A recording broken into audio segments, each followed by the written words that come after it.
So why do a lot of people with fibromyalgia have anxiety? Does anxiety trigger fibromyalgia, or does fibromyalgia trigger anxiety? Does pain trigger anxiety, or does anxiety trigger pain? Well, there's different schools of thoughts on this, but in reality, it goes both ways. And here's how. A lot of people with fibromyalgia tend to have issues with the fascia. The fascia is this connective tissue structure that has a lot of different nerves in it, and it controls other nerves and other blood vessels and organs in the way that we actually function. In fact, the strength of our muscles is controlled by our fascia. That's right here. So we have different types of fascia in different places. On our feet, we have the plantar fascia. We have the fascia that goes from the tongue all the way to the diaphragm, controlling breathing. We have different fascia in our head. When that gets triggered, you can get migraines. And so a lot of these fascia is recognizing something, that there's something in the body that may not be right. And so if you have anxiety, or let's say if you've had a emotional trauma, well, our body's going to remember that, and it's actually stored in the fascia. Let's say if you have not maybe traumatic issues, but what about physical trauma? What if you have concussions or car accidents, or if you're like me that played sports and you actually had physical trauma, spinal issues?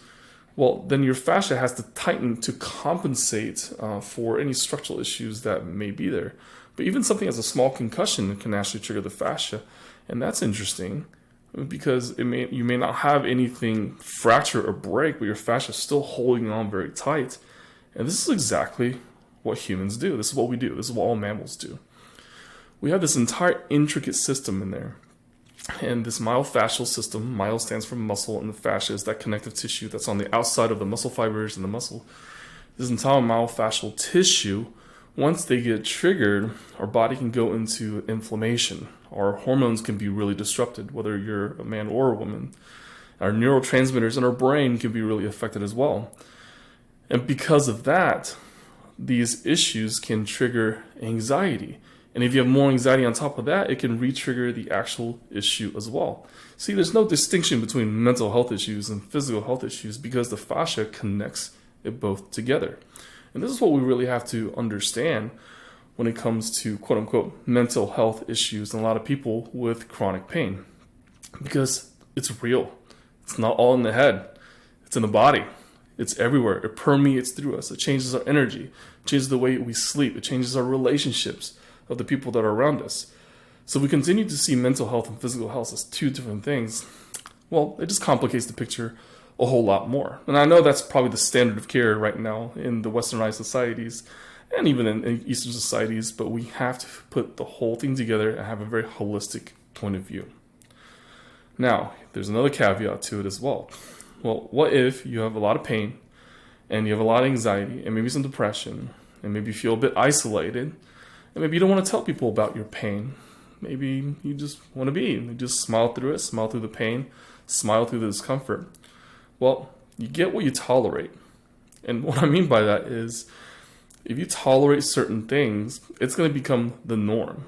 And guess what? I really don't want people to feel like they're in pain, because that just makes things a whole lot more anxious. And the cycle starts over and over and over and over again. Right? So, well, how can we improve this? Well, we really have to take anxiety as a signal rather than, oh, someone is anxious. Instead of saying this person is anxious, I want to say this person is sensing something. And this person may be sensing something the rest of us have no clue about. And we have to listen to this person.